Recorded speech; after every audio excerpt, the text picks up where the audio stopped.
Entonces, esto es medio antiguo. Bueno, glóbulos rojos, generalidades. Tenemos, bueno, lo que vieron de toda la vida, ¿no? Disco bicóncavo, vida media 120, tamaño 8 micrones, o sea que en un capilar irían fila india, ¿no? Ya los índices matemáticos normales ya los vimos. Recuerden que hace una glucólisis anaerobia, o sea que tiene LDH. ¿Por qué te importa esto? Porque si ese glóbulo rojo se rompe, esta LDH va a estar suelta en el plasma. Entonces, un aumento de los valores de LDH, ¿qué te está diciendo? Que se están rompiendo los glóbulos rojos. O sea, es un patrón de laboratorio que te está sugiriendo hemólisis. Hemólisis es eso, rompen glóbulos rojos. Adentro tiene altas concentraciones de anhidrosa carbónica, bueno, lo que vieron en renal, ¿no? Que se transforma dióxido de carbono, ¿cómo es? En agua y bicarbonato, hidrógeno y se desarma. Y obviamente la membrana flexible pues, tiene que a veces doblarse y estrecharse en los capilares. Obviamente a medida que va pasando el tiempo, cada vez es menos flexible hasta que se rompe. Y la hemólisis ocurre principalmente en el vaso, ¿sí? Bueno, acá está explicado. La diferencia entre hemocateresis y hemólisis. Hemocateresis es un glóbulo rojo viejo que se rompe porque ya esa flexibilidad la pierde y al querer pasar por un lugar estrecho se rompe, ¿sí? Se desarma. Después de esa vida media de 120 días, eso ocurre principalmente en el vaso, ¿sí? Y otra parte del hígado, pero principalmente el vaso, que es nada, donde van a morir los glóbulos rojos, por decirlo así. Entonces, esto es lo fisiológico, lo normal, hemocateresis. Lo patológico sería la hemólisis. Si ya hay alguna anoxa, algo que está generando que esos glóbulos rojos prematuramente se rompan, ¿sí? Si se rompen antes, ahora están cumpliendo su vida media normal. Si una anoxa se está rompiendo antes, ¿sí? Hemólisis. Y ya vemos recién que si yo hago laboratorio me va a dar LDH aumentada, ¿sí? Porque es algo que está dentro del glóbulo rojo y ahora está suelto a plasma, o sea que se rompió ese glóbulo rojo. Bueno, hemoglobina, esto lo repasan de bioquímica, ¿sí? Esto te pueden preguntar, ¿qué es la hemoglobina? Bueno, repasan eso de tetrámeros, dos alfa, dos beta, que tienen el grupo ferroso, que es un oxígeno, que cuando es férrico no se une.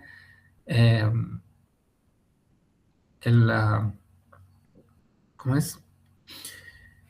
Esto sí es importante para recordar que es nuevo, tal vez no lo tenían, el tema de la aptoglobina, ¿sí? Que es un componente de la hemoglobina. Entonces, si un glóbulo rojo se rompe, ¿sí? Esta aptoglobina va a estar suelta, ¿sí? Entonces, otra cosa que podemos buscar.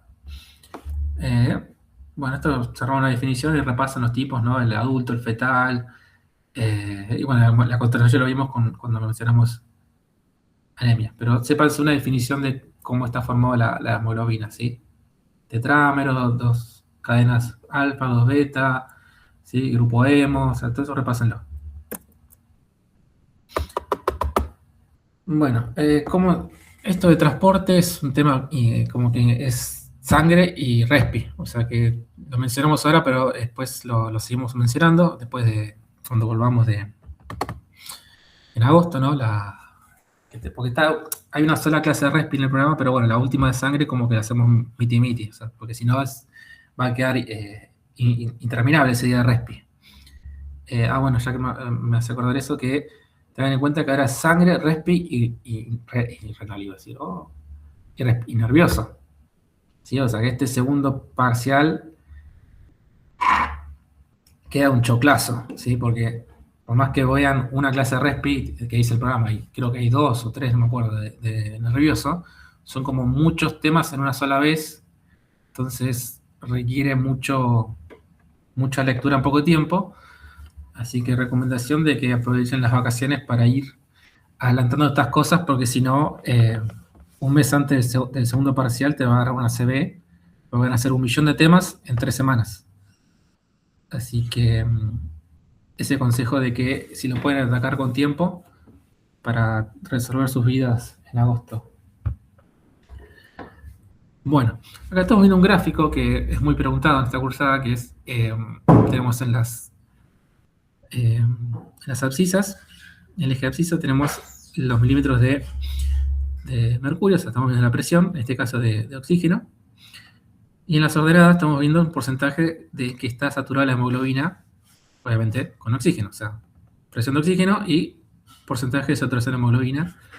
Bueno, todos pasamos por pandemia y vieron que el rango normal sería ahí 98-97% de saturación de hemoglobina, ¿no? Para uno sugerir que está, que el paciente está saturando normal.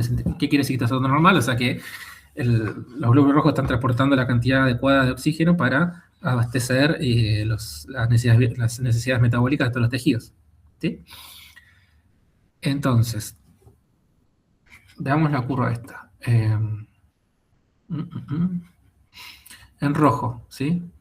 Oxihemoglobina. Vemos que tiene una forma de S itálica, ¿sí? Como que primero le cuesta subir, después sube de golpe y después se da meseta de vuelta, ¿sí? Entonces esta primera parte es como que, imaginen una hemoglobina sin oxígeno, tiene cuatro grupos hemo para unirse a 4 oxígenos, entonces como que que se une al primer oxígeno como que le cuesta un poco, por hacerlo bien simple. Entonces, una hemoglobina que ya tiene un oxígeno, se hace lo que se llama efecto cooperativo, ¿sí? Este efecto cooperativo es como que ya tenga un oxígeno facilita que se una a otro. Ahora tiene 2, y eso facilita que se una al tercero. Entonces, como que todos quieren subirse al colectivo con más gente y no subirse al vacío, por decirlo bien tonto, ¿sí? Entonces, a medida que se suma un oxígeno a la hemoglobina, hace que se genera este efecto cooperativo que facilita que se una más oxígeno a los más lugares, hasta llenarse. Todo esto genera una conformación morfológica de la hemoglobina, y ahora pasamos a tener lo que es la oxihemoglobina, o sea, pasa de desoxi a oxi, ¿no? O sea, se libera el dióxido de carbono y ahora tiene oxígeno. Entonces, por eso ahora sube rápido, ¿sí? Por el efecto cooperativo, cambio morfológico de la hemoglobina, y de repente se nos amacetamos hasta acá el 90%, se empieza como que le cuesta subir, y se amaceta después, bueno, ahí el 97-98. Entonces, ¿qué nos quiere decir esto? Entonces, que en este rango, ¿no? De 90-98, como que podemos mantenernos podemos cumplir con las necesidades fisiológicas, ¿no? Pero ya de 90 para abajo es como que caigo muy, muy de golpe. O sea que en este rango, en la meseta, yo me banco los cambios de presiones de oxígeno. Pero cuando ya llego 90-89 ya caigo de golpe. O sea, muy pequeños cambios de presión generan grandes cambios de saturación. Si acá ya el paciente está con hipoxia, ¿sí? Después vamos a ver los rangos, los valores a partir de o sea, ya menos de 80 está con hipoxia el paciente y menos de 60 de presión ya está con insuficiencia respiratoria, ¿sí? Bueno. Bueno, y después lo que es variables que pueden mover esta curva. Esta es la roja, ¿no? Que es la saturación de hemoglobina. Vamos a ver situaciones como sea la presión basal de dióxido de carbono, la temperatura, si hay acidosis o alcalosis, que pueden, ¿cómo sería? Facilitar la adhesión del oxígeno o que sea menos susceptible a unirse al oxígeno, ¿sí? Entonces esto lo vamos a ver para la derecha o para la izquierda, es decir, se va a unir más fácil o le va a costar unirse. Lo que se llaman el efecto de Bohr y el efecto de Haldane, que es uno ocurre en los pulmones, ¿no? Que uno quiere, o sea, se facilita que el glóbulo rojo se una al glóbulo rojo, que la hemoglobina se una al oxígeno, o sea y lo contrario sería el sistema periférico, donde lo que estamos fomentando ahí, ¿qué queremos? Que largue el oxígeno de los tejidos y se une al dióxido de carbono. Entonces, según si es a nivel periférico o según si es a nivel de los pulmones, uno quiere unirse o largar el oxígeno, ¿no? Entonces, estos son los efectos de Haldane y Bohr, que según la situación que se encuentre, van a desplazar esta curva hacia la derecha o hacia la izquierda, facilitando o no la liberación del oxígeno con respecto a la hemoglobina. ¿Sí? Por ejemplo, o sea, en los tejidos, se está gastando, el músculo está trabajando, genera ácidos, tengo acidemia, ¿sí? Aumento de hidrógenos. Tengo aumento de dióxido de carbono porque estoy generando esos metabolitos. O sea, en ese ambiente va a favorecer a que se disocie el oxígeno de la hemoglobina. ¿Sí? Y lo contrario, si la alcalosis con baja dióxido de carbono y todo lo demás, genera que se asocie el oxígeno a la hemoglobina. ¿Sí? Igual eso lo vemos mejor con respi. Acá es como una mención honorífica, lo vemos mejor con respi. Y bueno, acá me olvidé que está esto, perdón. Con el gráfico más fácil. Entonces, lo que les comentaba recién, gráfica en rojo, entonces la normalidad. Como dijimos, si baja el pH, o sea que aumentó la concentración de hidrógeno de carbono, aumenta el PQ2, aumenta la temperatura. 2,3 BPG es un metabolito de la glucólisis intracelular. Entonces, esta situación que es en el sistema periférico, o sea, en el músculo de la pierna, cuando llega el glóbulo rojo por ahí, se encuentra este ambiente, ¿sí? Entonces, en este ambiente, la curva se mueve para la derecha. ¿Qué quiere decir que se mueve para la derecha? Que ahora acá llegaba al 50%, ¿ven? 50% de saturación con esta presión. En cambio, ahora para llegar a ese 50% necesito más presión de oxígeno. Entonces, genera que se disocie, ¿sí? O sea, genera un ambiente, o sea, genera la situación de que el oxígeno se quiera separar de la hemoglobina. Y lo contrario para el otro lado. ¿Sí? Un ambiente con aumento de pH, o sea que disminución de concentración de hidrógenos, baja PQ2, baja temperatura. O sea, cuando digo aumento de temperatura, pues una fiebre, me refiero a una fiebre, ¿sí?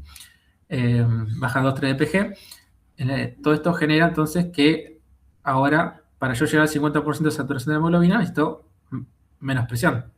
Si necesito menos presión de oxígeno, menos presión parcial de oxígeno para saturar el 50% de hemoglobina, ¿qué quiere decir? Que se une fácilmente, ¿sí? O sea que está facilitada o sea que aumenta la asociación del oxígeno a la hemoglobina, ¿sí? Entonces, estas son las cosas que hay que saber, ¿sí? Situaciones que mueven la curva hacia la derecha, o sea que facilitan a que se disocie el oxígeno, o situaciones que muevan hacia la izquierda, donde hacen que disminuya la disociación. O sea que esté más, que quiera unirse el oxígeno a la hemoglobina, ¿sí? Efecto Haldane, efecto Bohr, unos en las capilares pulmonares y otros más a nivel periférico, por decirlo así. ¿Y qué es la P50? ¿No? La presión parcial de presión parcial de oxígeno, que es 27 milímetros de mercurio, o el que diga tu libro, hay uno que, o sea, lo más correcto es 26,8, no me acuerdo. Sí, pero si no decís 27, o sea, puedes abreviar con 27, no hay problema. Milímetro de mercurio que necesito para yo saturar el 50% de la hemoglobina con oxígeno, ¿sí? Eso es tu P50. ¿Y qué quiere decir mover hacia la derecha y la izquierda? Quiere decir que aumenta o disminuye tu P50 y explican por estos factores y lo que significa, ¿sí? Que aumenta o disminuye la disociación del oxígeno con la hemoglobina. ¿Está? Bueno, esto en cuanto